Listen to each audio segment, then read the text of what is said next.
Il y a une question un appel qui revient souvent dans vos bouches, chez les gens, quand on parle. Ah oui, mais mon père, c'est beau ce que vous dites, mais concrètement, dans le concret,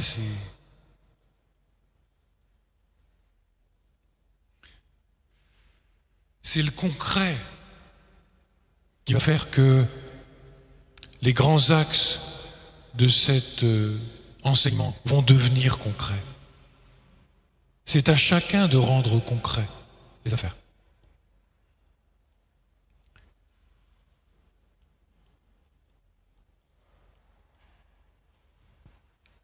Une des grandes choses qui soucient les parents, c'est leurs enfants. Je me souviendrai de ce couple dans une retraite qui aimait profondément leurs 4 enfants. Mon père, vous savez, nos 4 enfants, c'est les 4 bras de notre croix.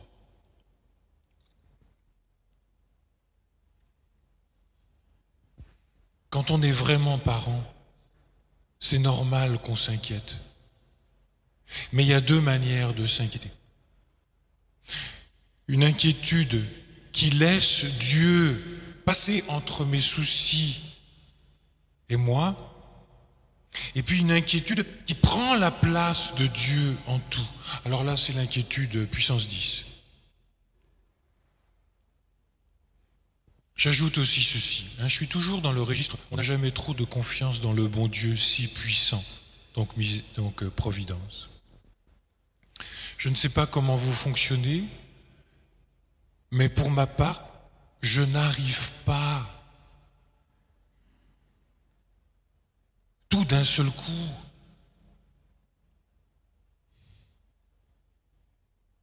Du genre, mon père, je suis un papa un peu gâteau, je me tracasse beaucoup pour mes enfants, j'arrive pas à les lâcher. Mais il faut commencer par une fois. Puis après, il faut refaire une seconde fois. Et puis après, que se passe-t-il? Le pli va se déplier. Mais les gens, il y a beaucoup de gens, ils veulent déplier le truc d'un seul coup. Alors il faut procéder, moi je vous donne ce petit truc qui m'a beaucoup servi. Procédez donc par petits vœux humains, limités dans le temps. Vous avez un souci qui vous obsède un peu, même la jour, même la nuit, vous allez apprendre à le donner et à le déposer une fois. Puis quand vous allez commencer à goûter à la paix qui est liée au lâcher-prise, ce lâcher-prise profondément chrétien, je sais pas, vous allez y remettre. Je vous donne un exemple. Je prêche une retraite un jour dans un foyer de charité.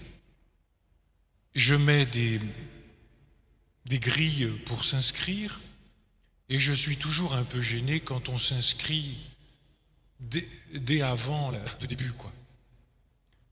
Alors vous allez me trouver dur, mais je vais m'expliquer si vous me permettez. C'est parce que parfois, il peut y avoir des gens captatifs. Voyez, ils s'inscrivent avant que commence la grille de lecture parce qu'en fait, ils veulent 2 rendez-vous. Ils ne se rendent pas compte qu'il y a d'autres personnes. C'est pas méchant de ma part, voyez bien. Bon. Je commence une retraite et j'ai pas commencé à recevoir les gens que j'ai une dame qui dit « Mon père, faut que je vous voie ». Alors, vous voyez, ma nature un peu humaine est un petit peu spontanément agacée. Et là, j'ai pris une bonne claque parce que j'ai bien vu qu'il y avait quelque chose d'important. Donc, vous allez voir ce que je vais décrire. Ça va vous aider. La dame, c'est la première fois qu'elle fait une retraite d'1 semaine. Elle n'a jamais fait de retraite. Et elle n'a pas commencé le premier jour qu'elle vient voir le prédicateur et elle avait raison. En quoi?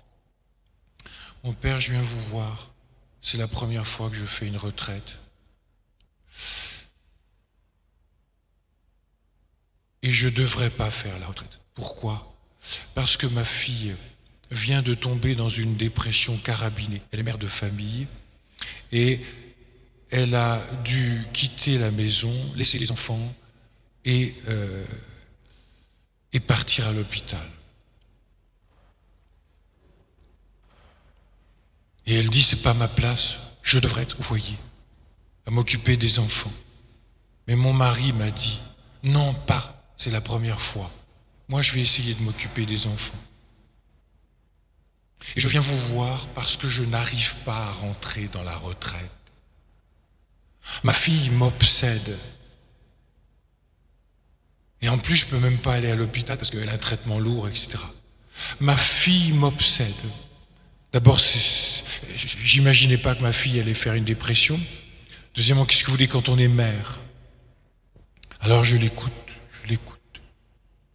Et je vois bien que la fille est à l'intérieur de la main et elle ne peut pas lâcher.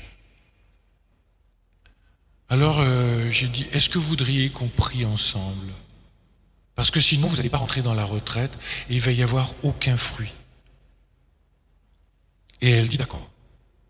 Alors je prie sur elle et puis je demande à la Vierge et je demande à la dame qu'elle adopte la Vierge.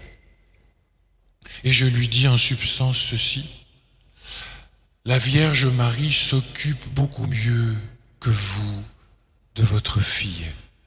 Vous n'êtes qu'une mère de la terre. Elle est mère du ciel.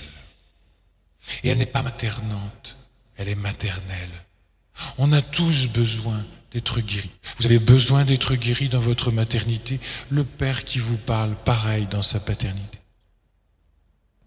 Alors je vous propose de déposer votre fille sous le manteau de Marie et de ne plus la reprendre pendant la semaine. Mais mon père, je ne vais pas y arriver. Vous allez le faire un jour. Je vous ai dit, petit vœu humain limité dans le temps.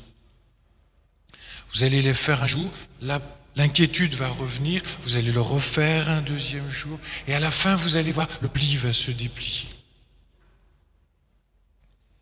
Je la laisse, je ne suis pas trop convaincu de ce que je dis, vous savez, on ne possède pas les choses. En tout cas, elle part et elle entre dans la retraite. Le dernier jour, c'est libre.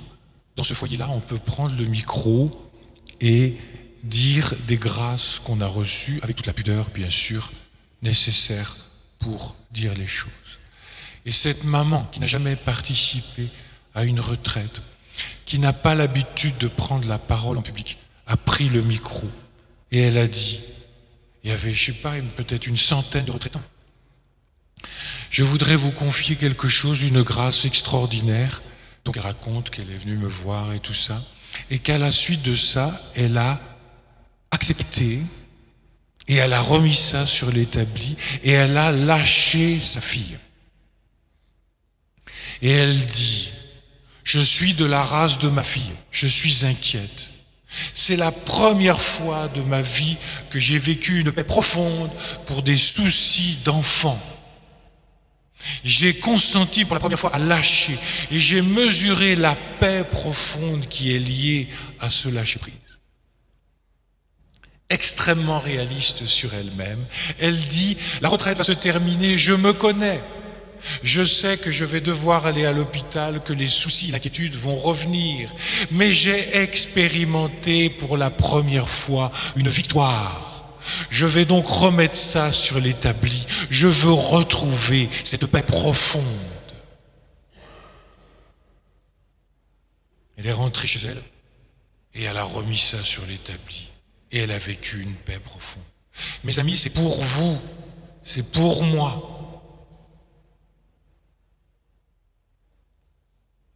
Pourquoi les gens n'arrivent pas à vivre ce lâcher-prise profondément religieux, cet abandon dont parle Thérèse? Parce qu'ils veulent tout faire en une seule fois. Et ils veulent réussir tout en une seule fois. Mes amis, je n'ai jamais été à la montagne avant 30 ans, parce que mes parents ne partaient pas en vacances. Et j'étais avec deux amis jeunes prêtres, qui eux étaient des baroudeurs de première. Et ils me disent, hey Joël, on va là-bas, sur cette montagne. Et moi je dis pour venir que je suis facile. Et l'ami prêtre il dit Joël, je te signale qu'il y a 5 cols avant de franchir. Ah bon? Alors qu'est-ce qu'a fait le père Joël? Col après col. Et j'ai fini par atteindre la montagne. Bon, j'en avais un peu plein les bottes. Mais j'ai fini par atteindre la montagne. Pourquoi les gens s'arrêtent en chemin? Parce qu'ils veulent franchir tous les cols en une seule fois. On n'a pas la force. Toujours dans la providence, un point qui fait difficulté, le suivant. Mais mon père, quand il nous arrive des choses difficiles, quand il nous arrive des croix, quand des tuiles nous tombent dessus, quand le mal nous arrive, comment vous faites pour conjuguer votre Dieu bon, dont vous dites qu'il est bon en toute situation, avec ce mal qui nous arrive qu'il ne veut jamais? Laissons parler saint Augustin. Dieu tout-puissant, qui est souverainement bon, ne laisse jamais un mal quelconque exister s'il n'était assez puissant et bon pour faire sortir le bien du mal lui-même. Quand on est dans la souffrance, la maladie, le deuil, le chômage, et que vous avez un prêtre qui vient vous dire « abandonnez-vous à la providence », mais on a envie de le gifler, allez-y.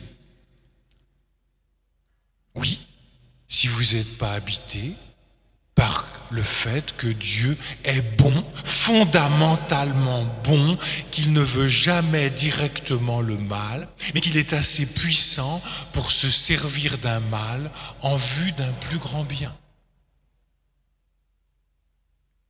Alors je vais vous donner, puisque les illustrations par les cas concrets sont tellement plus parlants que les choses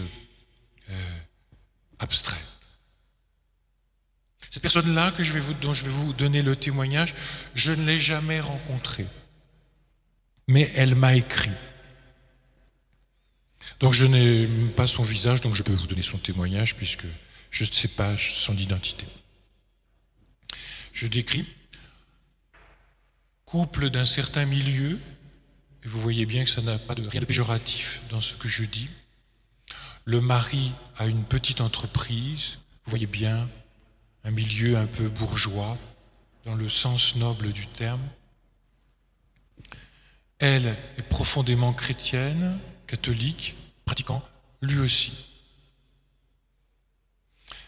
C'est un peu avant le confinement. Il y a eu quelques problèmes dans certaines entreprises, n'est-ce pas? Et le monsieur a mis la clé sous la porte. Faillite dans l'entreprise. Elle tombe, elle, quelques semaines après, en dépression. Et d'autant plus malade qu'elle n'a pas une tendance dépressive. La dépression est tellement forte, les amis, qu'elle est en position fœtale sur son lit toute la journée. Je ne vous explique pas la douleur du mari, qui doit s'occuper de son épouse, des enfants, faire la cuisine, et qui est au chômage. Une amie catholique vient voir cette amie qui est en dépression.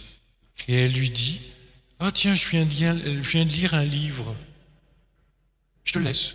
Lis-le donc, ça pourrait te faire du bien. » Et donc ce livre, c'était Renaître dans. La personne en dépression écrit dans sa lettre « Quand l'ami m'a passé votre livre, je peux vous dire que... » Quand on est en dépression, on a envie de rien lire et surtout pas des choses catho. Donc j'ai laissé le truc sur la table de nuit.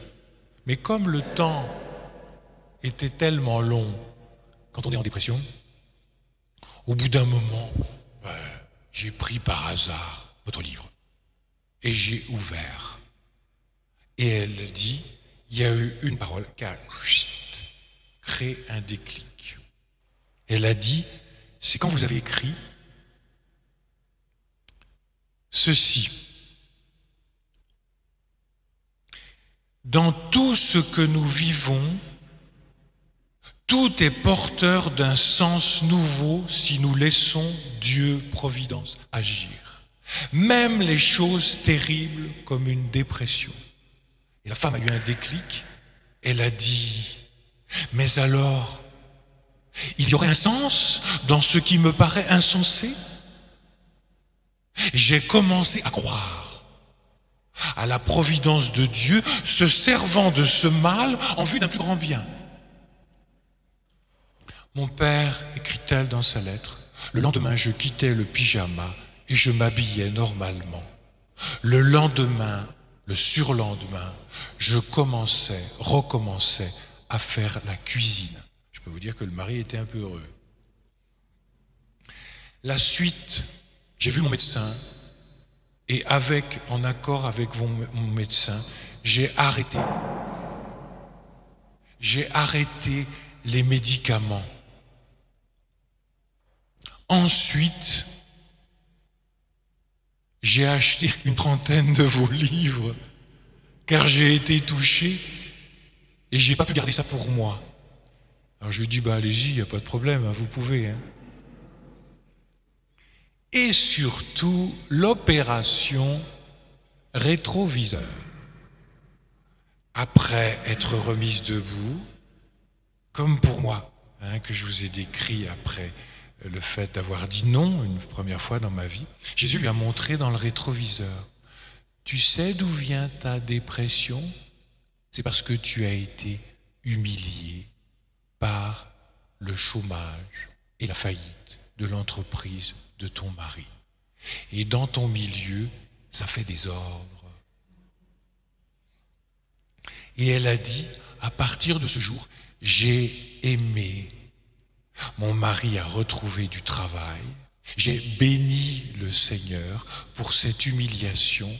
Généralement, on sort d'une dépression par l'humilité. Retenez bien ça.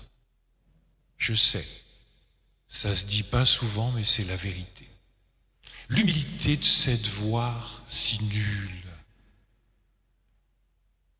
si catastrophée, si pauvre.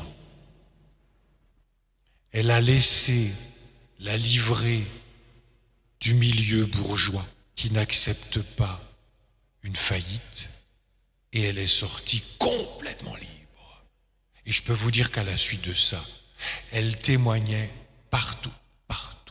Et son témoignage, vous devinez, marquait beaucoup les gens. Parce que qu'est-ce qu'il disait? C'est du vécu. Elle est passée par la grande épreuve. Et elle en est sortie, grandie. Je redis donc les choses, mes amis. Dieu ne veut jamais le mal, il ne le provoque jamais directement. Mais il est la providence toute puissante. Il n'y a aucun détail qui lui échappe, même tes péchés, dont il est capable de se servir en vue d'un plus grand bien. Vous avez confessé ça avec le Père Olivier à la nuit pascale. Heureuse faute qui nous a valu un tel sauveur. Si vous vivez à ce niveau-là, mes amis, même vos ratés et vos péchés ne seront pas vus de la même manière. Vous cesserez de voir une catastrophe, vous verrez un tremplin. Alors on y vient. C'est la deuxième partie. Je vais m'arrêter à 11h pour qu'on ait un sas avant la messe. Avant midi, pardon. C'est bien midi et demi là. Je voudrais vous parler de la deuxième proposition de Thérèse. On n'a jamais trop de confiance dans le bon Dieu si miséricordieux. Chose très intéressante. On a confié à Thérèse de Lisieux des prêtres pour qu'elle soit leur marraine spirituelle. Et entre autres, un abbé qui était très scrupuleux, qui s'appelait l'abbé Bellière. Et ce qui est très très beau, l'humilité de ce prêtre, c'est qu'il confie ses scrupules à cause de ses péchés à la petite Thérèse. Et Thérèse lui renvoie des lettres en lui montrant comment guérir de la tristesse de ses péchés. Thérèse de Lisieux vit dans un Carmel où on parle du bon Dieu de 8h à 8h. Et elle écrit à l'abbé Bellière, lettre 261.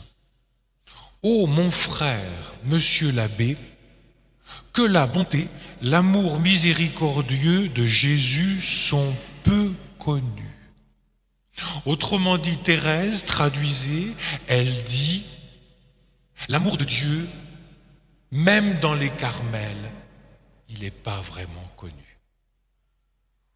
On ne sait pas ce que c'est que l'amour de Dieu infini de Dieu sur le péché.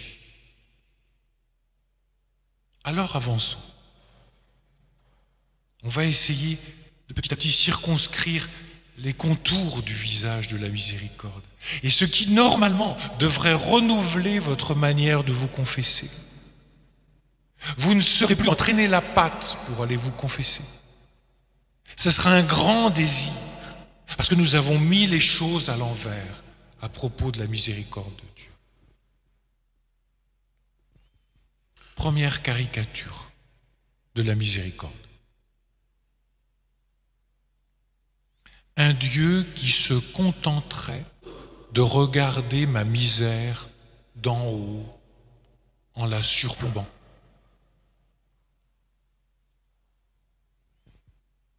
Est-ce que vous réalisez ce que veut dire se faire homme? Dieu s'est fait homme. Ça veut dire que le Dieu immaculé, sans aucun péché, a planté sa tente parmi des hommes pécheurs. Saint Thomas d'Aquin dit que dans les fatigues du Seigneur Jésus, il y avait les fatigues de côtoyer le péché. Et j'en ai trouvé une très belle traduction chez le Saint Curé d'Ars, votre voisin, qui dit que le matin, de très bonne heure, quand il allait au confessionnal, il y allait avec dégoût. Le péché, ça, c'est pas amusant, c'est fatigant. Les gens qui s'imaginent que les prêtres ils vont confesser par curiosité malsaine pour connaître les je sais pas quoi, les trucs tordus chez les gens, mais ils sont complètement dans l'erreur. Fréquenter le péché est fatigant. Thérèse de Lisieux pour nous montrer ce que c'est qu'un Dieu tout-puissant, rentrant dans l'histoire des hommes. Un Dieu qui s'est fait si petit ne peut être que l'amour. Vous comprenez, ça explique pourquoi il y a peu d'engouement chez les catholiques pour le sacrement de réconciliation. Ils disent « Ah mon père, j'aime bien la messe, mais j'aime pas me confesser. » Vous savez ce qui est derrière? C'est que les gens s'auto-condamnent à cause de leur péché. Et ils imaginent qu'en allant confesser leur péché au prêtre, il va les condamner comme ils s'auto-condamnent. Le langage populaire le dit. Mais je vais quand même pas aller lui dire ça. Qu'est-ce qu'il va penser de moi?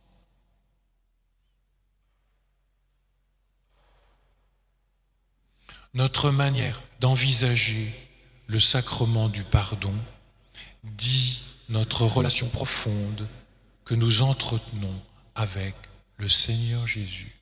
Dis-moi si tu vas te confesser. Dis-moi comment tu te confesses. Dis-moi comment tu vis ta confession. Et je te dirai ta relation d'amour avec Jésus. C'est aussi massif que cela. Petite Thérèse, manuscrit A. Elle parle à Jésus de la préparation à sa confession. Avec quel soin vous m'avez préparé, me disant que ce n'était pas un homme, le prêtre, dans le confessionnal, mais au bon Dieu que j'allais dire mes péchés pour ma première confession. J'en étais tellement convaincu que je fis ma confession avec un grand esprit de foi, et même je vous demandais, Jésus, s'il ne fallait pas dire à monsieur l'abbé, qui s'appelait Dusselier, qui était dans le confessionnal, que je l'aimais de tout mon cœur, puisque c'était le bon Dieu, que j'allais parler en personne. Et à tel point, c'est qu'elle dit à la fin, si j'ai bonne mémoire, j'avais envie d'embrasser monsieur l'abbé dans le confessionnal, parce qu'on m'a dit que le prêtre, c'est Jésus. Vous ne trouvez pas ça? Excusez-moi, ce soir on va confesser le rouge à lèvres. Si vous le voulez, pas trop sur mes joues, et pas trop sur les joues du Père, si je peux me permettre. Une autre fausse image. Un Dieu qui se contenterait de supporter ma misère, de loin, à distance, parce que ça sent mauvais. Là, tu te trompes. Nous en avons une belle illustration biblique, évangélique. Rappelez-vous l'enfant prodigue. T'as été garder des cochons une fois dans ta vie? Nous, chez nous, on les appelle des gorées. T'as fréquenté des gorées? Il n'y a rien qui sent pire que ça. Et l'enfant prodigue, il a été à nourrir les gorées. Et il dit, j'en peux plus de manger cette nourriture. Je vais revenir vers mon Père. Vous avez vu? C'est même pas l'amour du Père qui le guide, c'est j'ai faim, j'ai la fringale. J'en ai assez de manger de la nourriture des cochons. Il quitte les gorées, il sent à plein nez le goret. Il va trouver le Père. Rappelez-vous le tableau de l'enfant prodigue. Il se jette dans les bras du Père. Que lui dit le Père? Excuse-moi, ça daube. Tu sens très mauvais. Va prendre une douche, mets-toi un peu de Chanel et tu reviendras pour l'accolade. Non, le Père se laisse embrasser par le Fils qui sent le cochon. Je vous signale que dans la culture juive, le cochon est l'animal impur par excellence.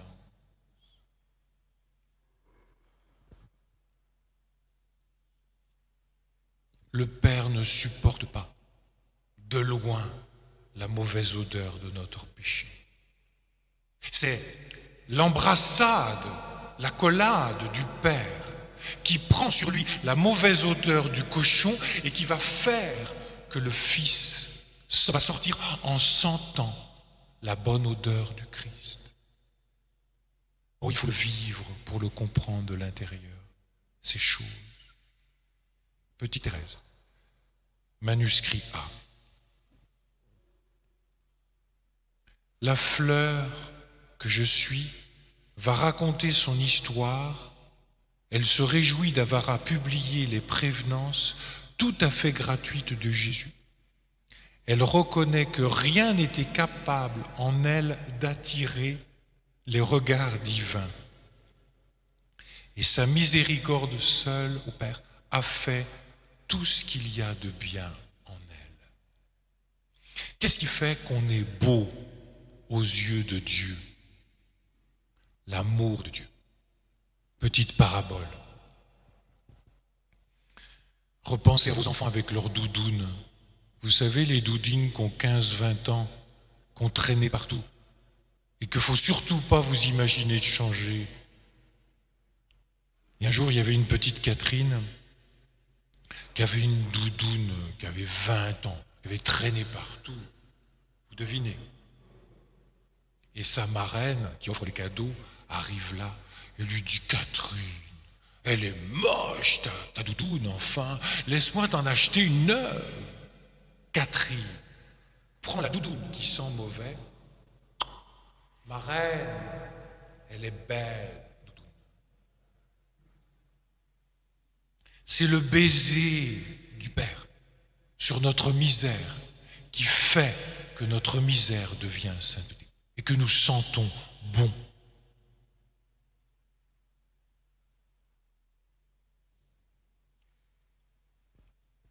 Qu'est-ce qui peut renouveler encore notre confiance dans la miséricorde de Dieu, qu'est-ce qui peut renouveler notre confiance dans le sacrement du pardon?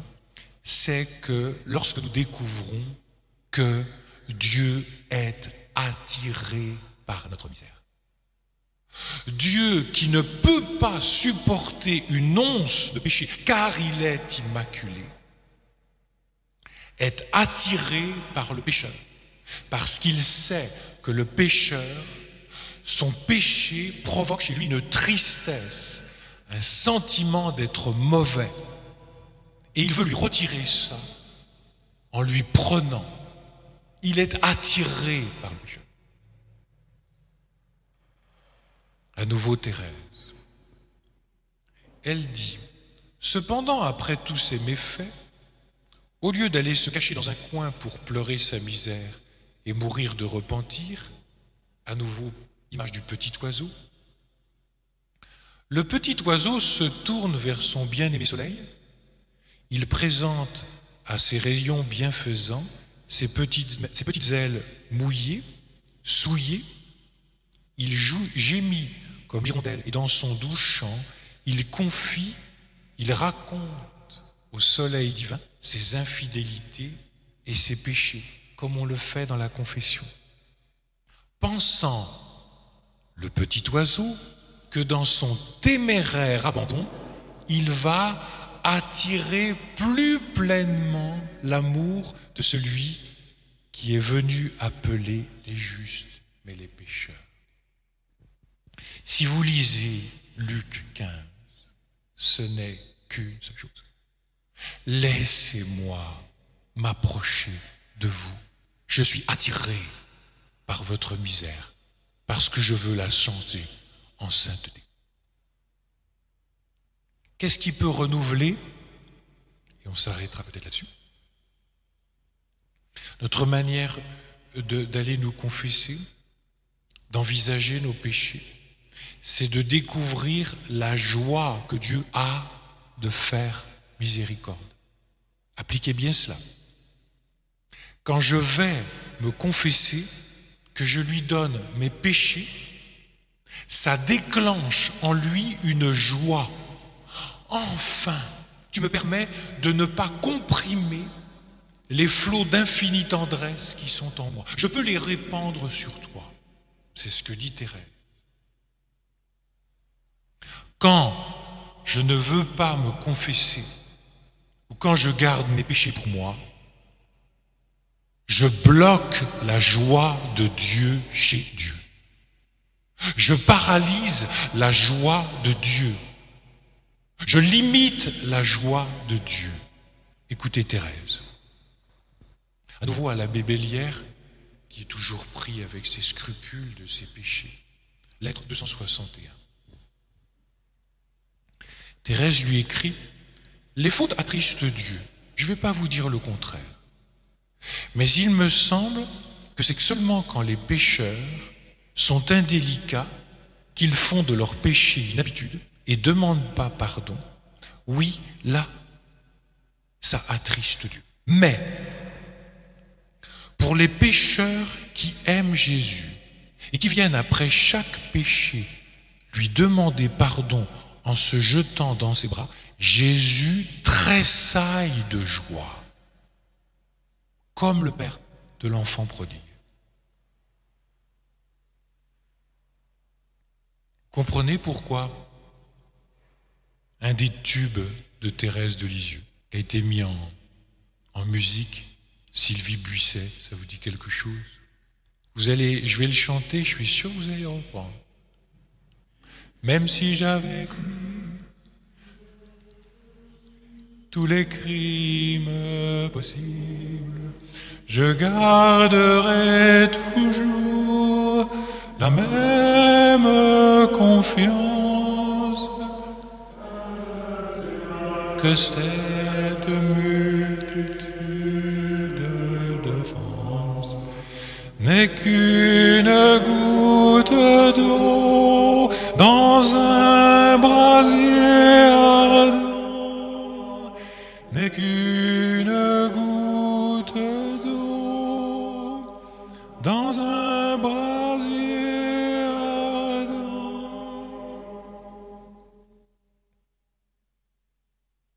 On comprend pourquoi Thérèse dit, Monsieur l'abbé, comme l'amour est si peu connu, même dans nos monastères. Nous en avons une idée intellectuelle, froide, à distance.